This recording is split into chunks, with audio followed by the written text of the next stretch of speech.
प्रिय साथियों, जैसा आप सभी को विदित है कि हम गीता के सभी श्लोकों की, सभी अध्यायों के सभी श्लोकों की सरल भाषा में व्याख्या कर रहे हैं और इसी क्रम में अभी तक हम प्रथम अध्याय के श्लोक संख्या 37 तक की व्याख्या कर चुके हैं। और जो आपको अपने अंदर मनोवैज्ञानिक रूप से ढूंढकर अपने अंतःकरण को ठीक करने के लिए आवश्यक है, हम केवल उन्हीं विषयों की चर्चा कर रहे हैं, क्योंकि गीता को निवृत्ति मार्ग के लोगों ने प्रवृत्ति मार्ग के लोगों को पढ़ाया और जिसने इसको और क्लिष्ट बना दिया, उसी को सुलझाने के लिए, उसी को सुगम बनाने के लिए हम कोशिश कर रहे हैं। चलिए आज आपके साथ बात करते हैं श्लोक संख्या 38, 39, 40, 41, 42, 43 यहां तक की बात करेंगे। तो यहां 38वें श्लोक में लिखा गया है, यद्यपि एतेन पश्यन्ति लोभोपहत चेतसः कुल क्षय कृतम दोषम मित्र दोहे च पापकम कथम न गेयम अस्माभि पापात अस्मात् निर्वृतम कुल क्षय कृतम दोषम प्रपश्यद्धि जनार्दन है। तो यहाँ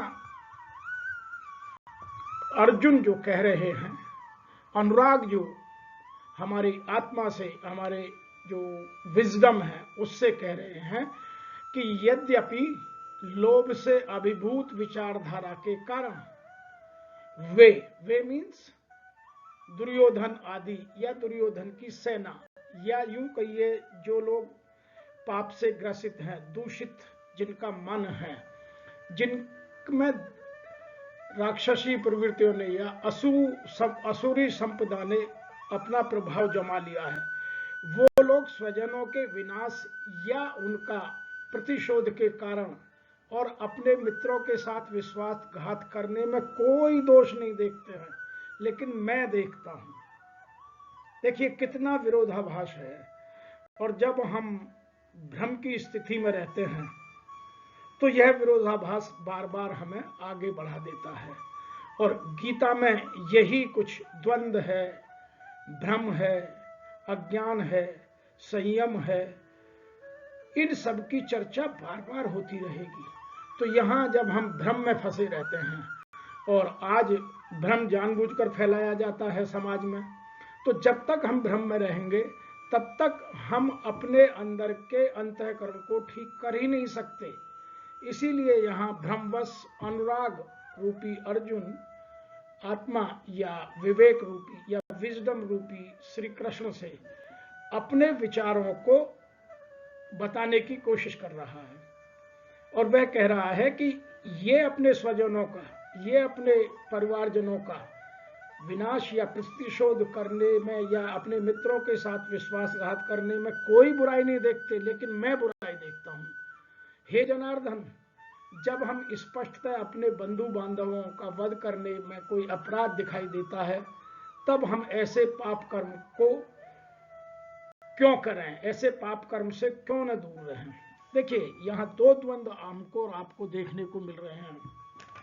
अर्जुन भाषा बोल रहा है एक ज्ञानी की तरह, एक विद्वान पंडित की तरह, लेकिन मन में डर है। तो यह बात यहाँ स्पष्ट रूप से देखने को मिल रही है। यही हमारे अंदर होता है। जब हम इन श्लोकों की व्याख्या करेंगे तो आपके साथ चिंतन गहनता से और करेंगे। अब आप अगले में देखिए 40 और 41 में। 40 और 41 में बड़े ढंग से अर्जुन अपने तर्कों को, अपनी अवधारणा को, हमारा मन अपनी अवधारणा को बार बार आगे बढ़ाने की कोशिश कर रहा है। इसलिए अनुराग रूपी जो अर्जुन है वह अपने तर्कों से अपनी बात को आगे बढ़ा रहा है। और वो क्या तर्क दे रहा है, ध्यान से सुनने लायक। कुल क्षये प्रशंति कुल धर्मा सनातन है, धर्मे नष्टे कुलम कत्क्षणम अधर्म अभिभवती उत है। एक बात तो उसने ये कही और दूसरी इसी के साथ क्या कह डाली, अधर्माभिभवात कृष्णात प्रदूषंति कुल स्त्रिय है, स्त्रीषु दृष्टासु वासनेय जायते वर्ण संकर है। तो उस अनुराग ने भ्रम में फंसकर, ममता में फंसकर, मोह में फंसकर, डर कर अपने तर्कों को, अपनी अवधारणा को बाहर निकालकर यह तर्क देने की कोशिश की कि जब कुल का नाश हो जाता है तब इसकी कुल परंपराएं भी नष्ट हो जाती हैं, और हम भी रूढ़िवादी विचारों में, उन परंपराओं में, उन रीति रिवाजों में फंसे रहते हैं। तो यह देखिए किसी और का नहीं, हमारे मन की व्यथा ही स्पष्ट दिखाई दे रही है। तो यहाँ अनुराग रूपी अर्जुन कह रहे हैं कि तब इसकी कुल परंपराएं भी नष्ट हो जाती हैं और कुल के शेष परिवार अधर्म में प्रवृत्त होने लगता है। अधर्म की प्रबलता के साथ कुल की स्त्रियां दूषित हो जाती हैं और स्त्रियों के दुराचारणी होने से वृषणवंशी अवांछित संतानें जन्म लेती हैं। अपने मन के डर को छुपाने के लिए अपने तर्कों की बलि कहां तक दी जा सकती है, यह इन 2 श्लोकों में देखने को मिल सकती है। और यहां उन्होंने उन तर्कों को देने की कोशिश की जो हमारे रूढ़िवादी विचारों से या हमारी उस तत्कालीन सोच के साथ, तब यह गीता लिखी गई होगी, तब की विचारधारा के साथ इन तर्कों को देने की कोशिश की है। यदि मैं गीता का वर्तमान में सरल भाषा में अध्ययन करूं, यथार्थवाद में देखूं, तो अब ये सारी चीजें ज्ञान के कारण काफी आगे आ चुकी हैं। अब लोग इन चीजों को समझ चुके हैं, अब लोग इन चीजों को जान चुके हैं, इन चीजों में अपनी कुछ चीजें अलग तरीके से सोचने लगे हैं। अन्यथा आज का जो लव मैरिज का सिस्टम है, जो अपनी एक कास्ट से दूसरी कास्ट में विवाह करने का सिस्टम है, वह तो कभी प्रबलता के साथ आगे ही नहीं बढ़ सकता। लेकिन यह तब जब लिखी गई थी गीता, तब समाज की संरचना, समाज के रीति रिवाज कुछ इसी तरीके के थे। इसीलिए हमें गीता को आज के परिप्रेक्ष्य में समझना बहुत आवश्यक है। और जब तक हम इनको इन परिप्रेक्ष्य में नहीं समझेंगे, तब तक गीता के नूतन शब्दावली को समझकर अपने जीवन में नूतन विचारों का संचार नहीं कर सकते। इसीलिए यह कुछ तुलनात्मक अध्ययनों के साथ आगे बढ़ाने की आवश्यकता है। हम उसे उसी क्रम में देखते रहेंगे तो आज उन चीजों का महत्व समाज के या सामाजिक दायरों में बदल चुका है। आगे के 2 श्लोक और देखिएगा, 42 और 43, उनमें और कुछ कहने का प्रयोजन किया जा रहा है। तो यहाँ अर्जुन अपनी बात को, इसी बात को आगे बढ़ाने के लिए कुछ और कह रहे हैं। क्या कहते हैं? शंकर नरकाय एव कुलोघ्नानाम कुलस्य च पतन्ति पितरः हि येषां लुप्त पिंडोदक क्रियाः। और इसके आगे एक बात और कह डाली उन्होंने, दोष एते कुलघ्नानाम वर्ण संकर कारकः उत्साधन्ते जाति धर्मा कुल धर्मा च शाश्वताः। तो उन्होंने 2 बातें अगले जन्म तक की बातें कह डाली कि वांछित संतानों की वृद्धि के परिणाम स्वरूप निश्चय ही परिवार और पारंपरिक परंपराओं का विनाश करने वालों को, तो अर्जुन को अपने स्वधर्म की चिंता नहीं है, परंपराओं के विनाश की चिंता है। यहाँ उसका भय देखिए, यहाँ अपने अनुराग का आप स्वार्थ देखिए, अपने अनुराग का मोह देखिए, ममता देखिए, प्रेमत्व देखिए, रिश्तों के साथ संबंधों की गहराई को समझिए। यह सब बुराई देखने की है और यह सब बुराई दूर करने में गीता हमारी मदद करती है। और जब तक हम इन बुराइयों को दूर नहीं कर पाएंगे, तब तक हम कभी उत्कृष्ट जीवन जी ही नहीं सकते। इसीलिए अर्जुन के विचारों को समझिए। यहाँ अनुराग रूपी जो अर्जुन है, वह कह रहे हैं कि वांछित संतानों की वृद्धि के परिणाम स्वरूप निश्चय ही परिवार और पारिवारिक परंपराओं का विनाश करने वालों का जीवन नरकीय बन जाता है। जल तथा पिंडदान जो की क्रियाओं से वंचित होने के कारण ऐसे पतित कुलों के पितरों का भी पतन हो जाता है। तो वह केवल अपनी ही पीढ़ी की बात नहीं कर रहा, अपने से पहले की पीढ़ी की जो हमारे कुल के पुराने लोग हैं, उनकी यदि कोई पिंडदान की क्रिया ठीक से नहीं करेगा, या जो श्राद्धों के दिनों में, जो श्राद्धों के दिनों में जल और पिंडदान की क्रियाएं की जाती है, उनको ठीक नहीं करेगा, तो जो हमारे पूर्वज हैं, जो पतित कुल के पितरों का जीवन भी पतन की ओर चला जाएगा। और फिर आगे बात करता है, अपने दुष्कर्मों से, जो 43वां है, अपने दुष्कर्मों से कुल परंपरा का विनाश करने वाली दुराचारियों के कारण समाज में अवांछित संतानों की वृद्धि, अर्थात वर्ण संकर की बात यहां वो बार बार कोशिश कर रहा है, और विविध प्रकार की सामुदायिक तथा परिवार कल्याण की गतिविधियों का भी विनाश हो जाता है।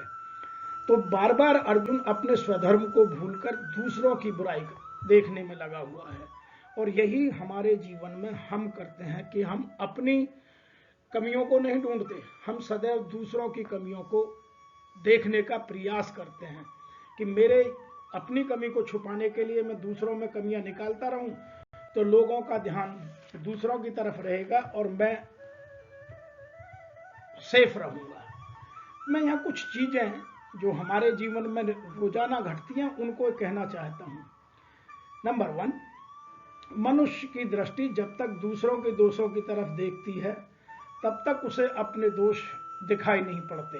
अर्जुन बार बार उन चीजों को यहाँ स्पष्ट रूप से हमें समझाने की कोशिश कर रहा है। तो हमें अपने जीवन में देखिए समझना है कि हम अर्जुन की तरह तो गलतियां नहीं करते हैं। दूसरा, तत्कालीन सामाजिक मर्यादाओं का यहाँ वर्णन किया जा रहा है। आज की मर्यादाएं बदल चुकी हैं, जैसे जैसे ज्ञान का उदय होता है तो मर्यादाएं बदल जाती हैं। हमारे जो पुरातन पंथी रूढ़िवादी विचार हैं उनसे हम आगे बढ़ने की प्रेरणा गीता हमें देती है। तीसरा, यहाँ व्यभिचारक और नारी के सम्मान का, नारी के महत्व को दर्शाने की कोशिश की जा रही है, लेकिन आज की नारी तो वह नारी नहीं है जो नारी यहाँ गीता में अर्जुन बताने का प्रयास कर रहे हैं। आज की नारी इन सब बंधनों को तोड़ काफी आगे निकल चुकी है। तो यह गीता को पढ़ने के लिए आपको अपनी अंतःकरण की शुद्धि को समझना होगा, अपने विचारों को ठीक करना होगा। हम जब तक कुलसित मर्यादाओं को या पुरानी रूढ़िवादी परंपराओं को लेकर आगे बढ़ते रहेंगे तो विचारों की उत्कृष्टता कभी आ ही नहीं सकती। विचारों की उत्कृष्टता के लिए हमें धर्म की गहराई को समझना आवश्यक है। ये जो आज वर्तमान में पुरातन पंथी लोग अभी भी उन पुरानी परंपराओं को ही पुनर्जीवित करने का प्रयास कर रहे हैं, यह देश को कहीं दूसरी तरफ ले जाने का प्रयास है। आज जितने भी हम विकास की ओर बढ़ने के में अग्रसर हो रहे हैं, उतना ही यह पुरातन पंथी विचारधारा हमें पीछे की ओर खींचने का प्रयास कर रही है। यह एक चीज समझने की है।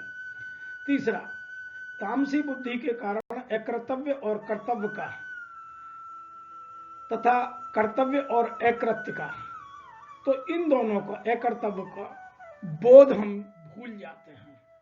इसीलिए हमें तामसी बुद्धि से निकलकर सात्विक बुद्धि की ओर जाने की कोशिश करनी चाहिए, और यह केवल गीता से ही संभव है। इसीलिए गीता को मुक्ति वाहिनी कहा गया है, यह जीवन को मुक्ति की ओर ले जाती है। यहां जिन मर्यादाओं के उल्लंघन की बात अनुराग रूपी अर्जुन कर रहा है, उनकी हम बात रोज करते हैं। अतः हमारा जीवन इन चीजों में फंसकर पतन की ओर जा रहा है, लेकिन हम अपने जीवन को यदि उत्कृष्ट बनाना चाहते हैं तो इन चीजों को समझकर तुरंत इनका उपचार करना आवश्यक है। इन्हीं श्लोकों में अनुराग रूपी अर्जुन धर्म संकर, वर्ण संकर, जाति संकर, कुल संकर, केश संकर, वेश संकर, भाषा संकर, आहार संकर आदि दोषों की कोशिश करने की बात कर रहा है। लेकिन हम आज के परिप्रेक्ष्य में यदि देखें, यदि हम इन चीजों में उलझे रह जाएंगे जितने भी हैं, तो हम कभी विकास के पथ पर आगे उत्कृष्टता की ओर नहीं जा सकते। अतः इन चीजों को हमें अपने से जितनी जल्दी हो सके उतनी जल्दी अलग कर देना है। इसके कुछ कारण हैं। अब वो कारण क्या है, वह इनमें समझाने के लिए हमें अंतःकरण को समझना पड़ेगा, और यहीं से हमारी मनोवैज्ञानिक व्याख्या का मूल उद्देश्य प्रारंभ होता है। सबसे पहले हमें समझना है कि तर्क और कुतर्क, यहां अर्जुन कुतर्क कर रहा है या तर्क दे रहा है या वितर्क कर रहा है, हमें यह देखना चाहिए, क्योंकि हम अपने जीवन में कभी तर्क करते हैं, कभी वितर्क करते हैं, कभी कुतर्क करते हैं। तो तर्क का अर्थ जानना हमें बहुत आवश्यक है। तर्क किसी कथन को पुष्ट करने हेतु दिए जाने वाला साक्ष्य, दलील, कारण या आर्गुमेंट है। तो हम तर्क में अपनी अवधारणा को और मजबूत करने के लिए उसके पीछे कोई डॉक्यूमेंट, उसके पीछे कोई साहित्यिक या हमारी धार्मिक व्याख्या, धार्मिक ग्रंथ, धार्मिक श्लोकों की शरण लेकर हम उसको और मजबूत करने की कोशिश करते हैं। दूसरा है वितर्क। जब एक आदमी ने तर्क दे दिया तो हमें उसको काटना है, क्योंकि हमें उसको स्वीकार नहीं करना है। और नकारात्मकता इन चीजों को बहुत तेजी से बढ़ाती है। नकारात्मकता में संदेह, शक, अटकल, अनुमान, इन सब की जगह भरी पड़ी है। हम जब भी कोई बात करते हैं तो मैं अपना संदेह दूर करने के लिए, आज बहुत सारे लोग गलत प्रश्न करते हैं, अपना अनुमान लगाते हैं, गलत जगह से जानकारी लेकर कुतर्क करते रहते हैं। तो हमें इन चीजों से बचने के लिए इन सबको अपने अंदर ढूंढना पड़ेगा कि मैं वास्तव में तर्क कर रहा हूं, वितर्क कर रहा हूं या कुतर्क कर रहा हूं। अब आते हैं कुतर्क की क्या परिभाषा हमारा मनोविज्ञान देता है। कुतर्क को कहते हैं एक बुरे या अमान्य तर्क को देना, जो नीति संगत नहीं है, न्याय संगत नहीं है, यथार्थ के हिसाब से बिल्कुल सही नहीं है। जैसे अभी हम अर्जुन की, जो अनुराग रूपी अर्जुन है, उसकी रूढ़िवादिता की बात कर रहे हैं, तो यहां वह कुतर्क देने की बात कर रहे हैं। कुछ कुतर्क धोखे से यकीन दिलाने के लिए जानबूझकर दिए जाते हैं। आज आप देखेंगे कि बहुत सारे लोग ये कहते हैं कि वो मुझे बुद्धू बना गया। अरे भैया, बुद्धू हैं हम तो बना गया, चालाक वो नहीं है, बुद्धू हम है।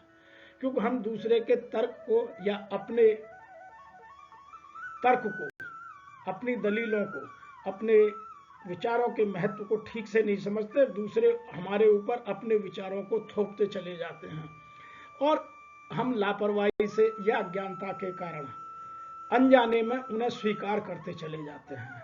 और उन कुतर्कों का प्रभाव हमारे जीवन में जब दिखाई देता है तब तक बहुत देर हो चुकी होती है।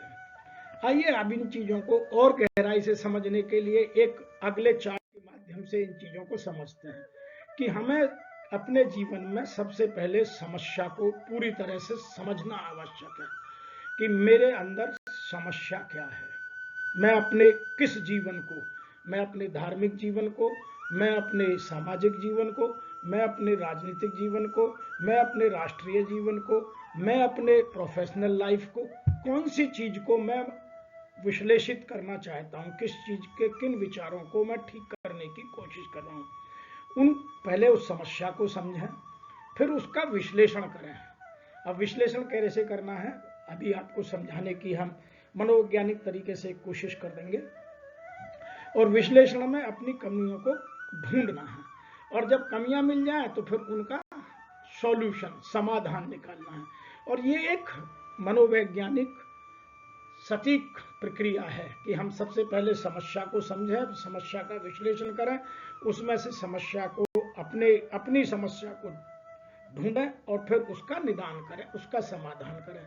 समस्या ढूंढने के लिए हमें अपने जीवन में 4 या 5 बार क्यों क्यों क्यों, ऐसा क्यों हो रहा है, या ये क्या हो रहा है, तो हम जितने क्या, क्यों, कब, कहां, कैसे, कौन, इन सब प्रश्नों का उत्तर खोजते जाएंगे।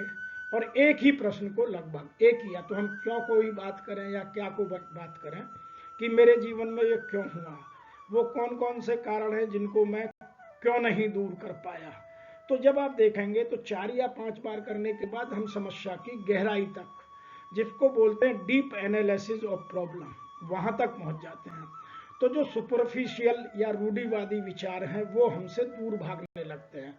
आपको किसी भी समस्या का यदि वास्तव में ठीक से आत्मसात करना है तो उसमें अपने प्रश्न क्यों क्यों क्यों क्यों क्यों करते जाइएगा। 5वीं बार जाते जाते, कभी 6ठी बार जाते जाते आपको समस्या का सही कारण पता चल जाएगा। और जब समस्या का कारण पता चल जाए तो तब उसको निदान करना कोई मुश्किल काम नहीं है, फिर उसको स्वीकार करना मुश्किल है। हम कई बार स्वीकार करते हैं या नहीं करते हैं। बहुत सारे लोग समस्या को जानबूझकर, उन्हें पता है कि मेरे अंदर कमी है, लेकिन फिर भी स्वीकारते नहीं है। और स्वीकारना समस्या के निदान का पहला स्टेप है। जब तक हम स्वीकारेंगे नहीं तब तक किसी समस्या का हल हम कर नहीं सकते। तो सबसे पहले समस्या को स्वीकारना आवश्यक है। अब उसके लिए भी कुछ चीजें हैं। यदि आप क्यों क्यों ढूंढेंगे तो आपको अपने जीवन में कुछ कारण पता चलेंगे। जैसे यहाँ जो अनुराग रूपी अर्जुन है, जो एक उदाहरण के माध्यम से हम आगे चल रहे हैं, तो यहाँ क्या समस्याओं का निदान करना है, समस्याएं क्या हैं, वो एनालिसिस यदि हम इन 6 श्लोकों का करें तो हमें ये कमियां पाती हैं, ये कारण पाए जाते हैं कि अर्जुन में इतना मोह है, इतना प्रेमत्व है, इतनी ममता, इतना जो लगाव कहां से आ गया। वह कारण है रिश्तों के प्रति प्रेम। हम जब भी कोई अपने जीवन में कदम आगे की ओर बढ़ाते हैं तो हमारे रिश्तों का प्रेम हमें पीछे की ओर खींचता है कि मेरे माँ बाप का क्या होगा, मेरे परिवार का क्या होगा, मेरे बच्चों का क्या होगा, मेरे रिश्तेदारों का क्या होगा। और वही मोह है यहाँ भी सामने दिख रहा है।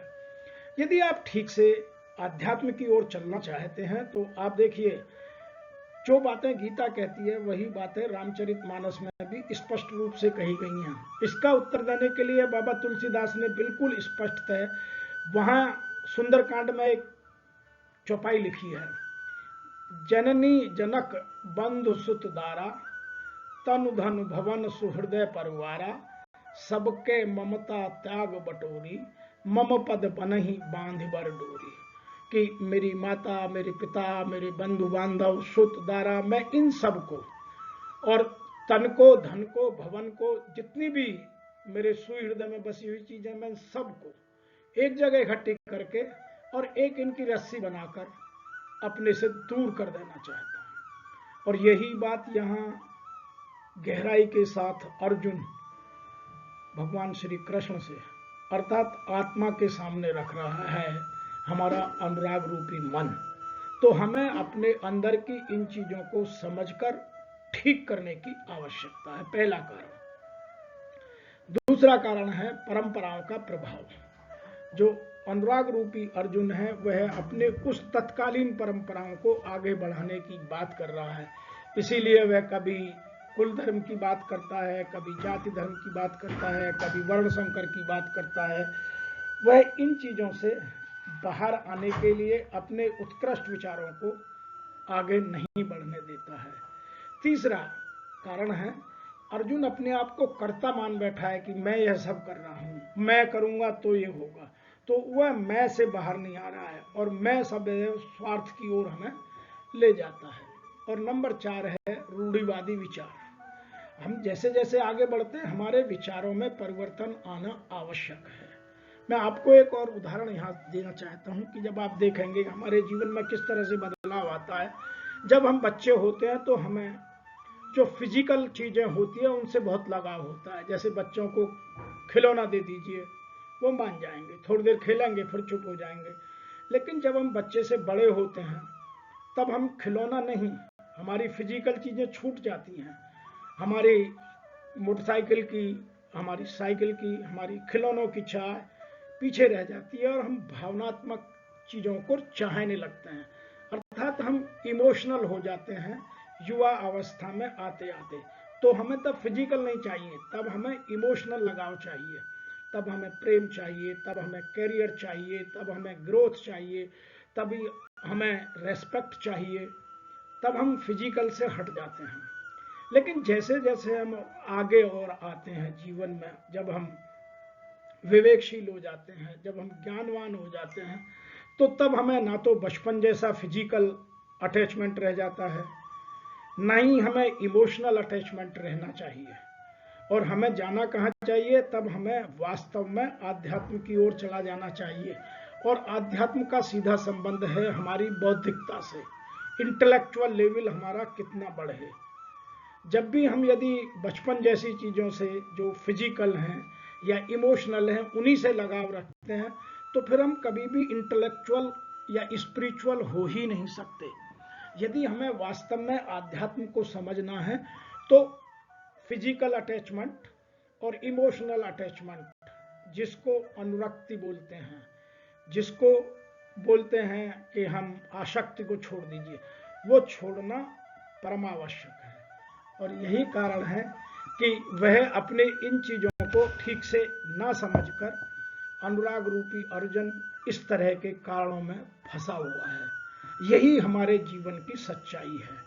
और हम जब तक इस सच्चाई को नहीं स्वीकारेंगे तब तक हमारा उत्कृष्ट विचारों का सृजन, पहली बात तो सृजन नहीं होगा, दूसरा सृजन हो भी गया तो उनका जीवन में पालन नहीं होगा। अतः हमें उत्कृष्टता लाने के लिए, अपने इन विकारों को दूर करने के लिए गीता को पढ़ना, उसके गूढ़ रहस्यों को समझना अत्यंत आवश्यक है। और गीता के हर एक अध्याय में हर तरह की अलग समस्या का निदान बताया गया है, क्योंकि प्रत्येक व्यक्ति की समस्या अलग अलग होती है। इसीलिए गीता के अगले अध्यायों में जब देखेंगे, अध्याय 2 में कर्म पर बात होगी, कहीं भक्ति पर बात होगी, कहीं ज्ञान पर बात होगी। जो जिसकी समस्या है उनका निदान देने की कोशिश की है। इसलिए गीता को ठीक से समझिए, गीता को गहराई से पढ़िए, गीता के भावों को अपने जीवन में उतारिए और अपने जीवन को उत्कृष्ट बनाइए। मैं आशा करता हूं कि आपको यह व्याख्या अवश्य मदद करेगी।